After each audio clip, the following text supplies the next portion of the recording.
গরম বাড়ার সঙ্গে মশার অত্যাচারও বাড়তে থাকে। আর এই মশা তাড়ানোর জন্য আমরা বাজার থেকে কত টাকা পয়সা দিয়ে কেমিক্যাল স্প্রে কত কিছু এনে থাকি, কিন্তু সেগুলো আমাদের শরীরের জন্য প্রচণ্ড ক্ষতিকারক। তো আজ আমি ন্যাচারালভাবে ঘরোয়া পদ্ধতিতে ঘরে থাকা জিনিস দিয়ে মশা তাড়ানোর খুব সহজ উপায় দেখাবো। তোমরা স্কিপ না করে পুরো ভিডিওটা দেখতে থাকো। তার জন্য কোনো টাকা পয়সাও খরচ হবে না, ঘরে থাকা জিনিস দিয়ে এই সলিউশনটা তৈরি করব। তো বন্ধুরা, যাদের ঘরে ছোট বাচ্চা কাচ্চা রয়েছে তাদের জন্য তো ভীষণই ভালো, কারণ এটা একেবারে ন্যাচারাল। আর বাজার থেকে যেটা কিনে আনা হয়, স্প্রে হোক কিংবা কয়েল হোক, সেগুলো কিন্তু যাদের ঘরে বাচ্চা থাকে তাদের একদম মানে সেগুলো ব্যবহার করা উচিত নয়, তবুও আমরা করে থাকি। তো প্রথমে আমি কি করলাম, একটা গোটা রসুন নিয়েছি, আর ওই রসুনটাকে মানে খোসা টোসা কিচ্ছু ছাড়াইনি, পুরোটাকে ছোট ছোট টুকরো করে কাট করে নিলাম, তোমরা দেখতেই পেলে। আর এই রসুনটাকে আমি একটা বাটিতে তুলে নিলাম। এবারে লাগবে হচ্ছে লেবু। এই লেবু যেহেতু কাটা ছিল, তো আমি এই কাটা লেবুটাই কাট করে নেব। তো এখান থেকে কোনো রস টস বার করতে হবে না, পুরো লেবুটাকে ছোট ছোট টুকরোয় কাট করে নেব। আর এইভাবে যদি আমরা সলিউশন তৈরি করি, তো একদিন করলে অনেক দিন ব্যবহার করতে পারবো, আর মশা একেবারে গায়েব হয়ে যাবে ঘর থেকে। তো ওই লেবুটাকে আমি কাট করে নিলাম, আর কাট করার পরে খোসা সমেত এটাকে দিয়ে দিলাম, মানে রসুনের সঙ্গে মিক্স করে নিলাম। এবারে যে উপকরণটা লাগছে সেটা হচ্ছে এই যে চা পাতা। চা পাতা তো সবার ঘরেই থাকে। আগেকার দিনে কিন্তু এই কয়েল কিংবা স্প্রে মানে এখন যত রকম ব্যবহার করা হচ্ছে, বাজার থেকে কিনে আনা হচ্ছে, সেগুলো কিন্তু পাওয়া যেত না। এই ন্যাচারালভাবে এই রেমেডিগুলো তৈরি করা হতো আর ঘর থেকে মশা তাড়ানো হতো। তো এখান থেকে ছোট চামচের 2-3 চামচ আমি দিয়ে দিলাম চা পাতি। ঠিক আছে?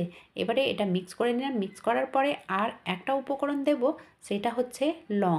এটাও প্রায় প্রত্যেকের ঘরে ঘরে থাকে, আর লংয়ের একটা স্ট্রং ফ্লেভার থাকে, যেটার কারণে মশা মাছি টিকটিকি এগুলো কিন্তু দূর হয়ে যায়। তো এটা মানে 7-8টা নিয়েছি, আর নেওয়ার পরে এটাকে আমি মানে থেতো করে নেব। ঠিক আছে? তো এইভাবে আমি থেতো করে নেব। থেতো করে নিলে এর ফ্লেভারটা খুব সহজে বেরিয়ে আসবে। তো যাই হোক, এইভাবে আমি করলাম। তোমাদের যেভাবে ইচ্ছে সেভাবে করে নেবে। খুব সহজে এটা হয়েও যায়। তো যাই হোক, এটাকেও আমি এই মিশ্রণটার সঙ্গে মিশিয়ে নেব।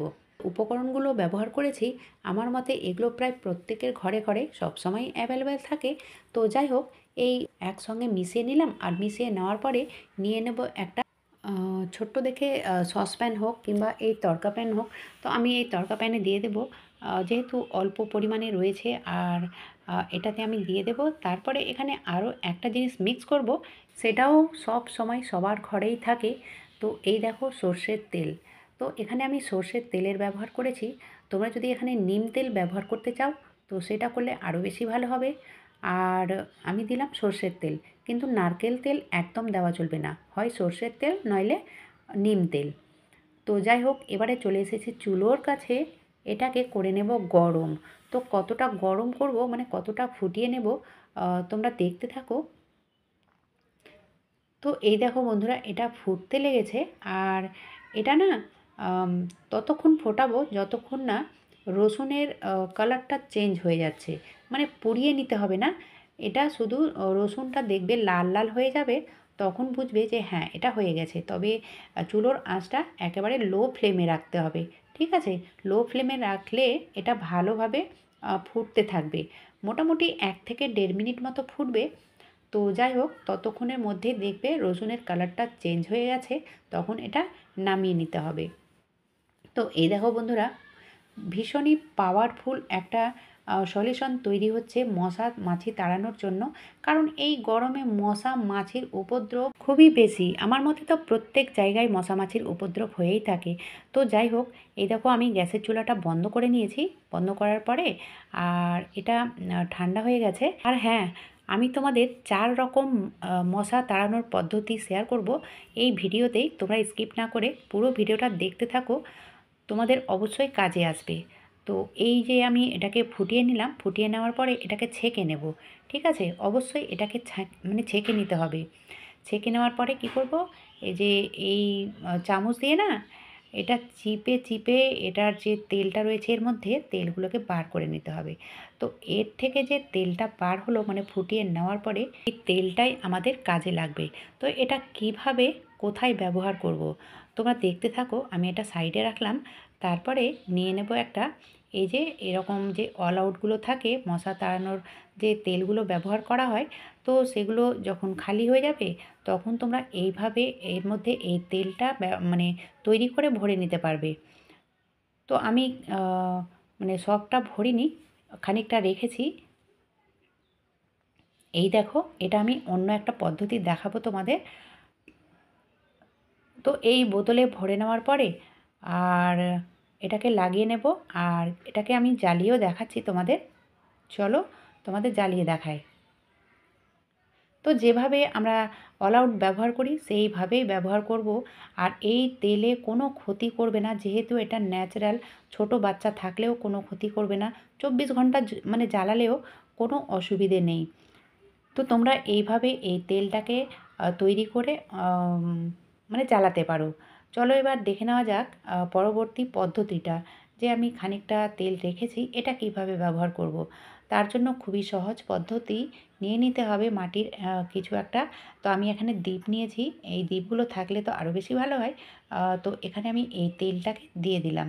তেলটা দিয়ে দেওয়ার পরে এখানে দিয়ে দেব বাতি। তো এই বাতিটা যেহেতু বাজারের কেনা, তো খুবই পাতলা, তার জন্য দুটো আমি একসঙ্গে করে নিলাম। আর একসঙ্গে করার পরে এইভাবে তেলের মধ্যে দিয়ে দিলাম। তো যেভাবে দীপবাতি জ্বালানো হয় ঠিক সেইভাবে এটাকেও জ্বালিয়ে নিতে হবে। তো যদি সকাল সন্ধ্যা জ্বালানো হয় তাহলেই দেখবি মশা মাছি ঘর থেকে এমনভাবে গায়েব হবে, মানে ঘুরে আর ঘরের দিকে তাকাবে না। তো অবশ্যই তোমরা সকাল সন্ধ্যা এই তেলটা জ্বালিয়ে নিতে পারো। এই যে আগুনটা জ্বলছে এর সঙ্গে একটা হালকা ধোঁয়াও হয়, তো সেই জন্য মানে তার স্মেল পুরো ঘরে ছড়াবে, আর এটার কারণেই মশা মাছি ঘর থেকে একেবারে পালিয়ে যাবে। চলো এবার দেখে নেওয়া যাক পদ্ধতি নাম্বার 3। তো এখানে নিয়েছি আমি একটা ছোট্ট দেখে বোতল, ঠিক আছে? ছোট্ট দেখে বোতল বলতে 250 বোতল কিংবা 500 বোতলও নিতে পারো, কোনো সমস্যা নেই। তো আমার হাতের কাছে এই ছোট্ট বোতল ছিল, তো আমি এই বোতলটা নিলাম। আর নেওয়ার পরে একটা সিক গরম করেছি, আর ওই সিকটা দিয়ে পুরো বোতলটা মানে সিকটাকে একটু ঘুরিয়ে ঘুরিয়ে বোতলটা বড় করে ফুটো করেছি, ঠিক আছে? পুরো বোতলে ফুটো করেছি। এবারে নিয়ে নেব ন্যাপথলিন, ঠিক আছে? এই ন্যাপথলিনগুলো যে কাপড়ে দেওয়া হয় না, আলমারিতে রাখি আমরা কিংবা কাপড়ে দিয়ে রাখি, তো সেই ন্যাপথলিনটাই আমি এই বোতলের মধ্যে ভরে দেবো, যতটা আসবে 10 থেকে 15টা। তো এখানে এইভাবে ভরে দিলাম। ভরে নেওয়ার পরে এটাকে একটু ঝাঁকিয়ে নেব, ঠিক আছে? ঝাঁকিয়ে নেওয়ার পরে দেখবে যেখানে মশা মাছির উপদ্রব বেশি থাকে সেখানে তোমরা রেখে দেবে এটা। এটা কিন্তু মোটামুটি মাসখানেক চলে যাবে, ঠিক আছে? তো এর যে কড়া একটা স্মেল থাকে, তার স্মেলে কিন্তু মশা মাছি এখানে মানে তার আশেপাশে আসবেই না। চলো এবার দেখে নেওয়া যাক পদ্ধতি নাম্বার 4। তো এখানে নিয়েছি আমি কুসুম গরম জল, আর দিয়ে দিলাম লবণ, মানে 1 চামচ লবণ। তারপরে নিয়ে নেব এখানে দুটো ন্যাপথলিন, ঠিক আছে? ওই ন্যাপথলিন, যে ন্যাপথলিন আমরা কাপড়ে দিয়ে থাকি সেটাই। তো আমি এই প্লাস্টিক থেকে বার করলাম না, এখানেই আমি গুঁড়ো করে নেব। আর হ্যাঁ বন্ধুরা, তোমরা কে কোথা থেকে আমার ভিডিও দেখছো অবশ্যই তোমরা কমেন্ট বক্সে জানাও। আমি জানতে চাই তোমরা কোথা থেকে আমার ভিডিও দেখছো বা কত দূর পর্যন্ত আমার ভিডিওগুলো যাচ্ছে। তো এইভাবে আমি ন্যাপথলিনটাকে গুঁড়ো করে নিলাম, ঠিক আছে? এই গুঁড়ো ন্যাপথলিনটা এই জলের মধ্যে দিয়ে দেবো।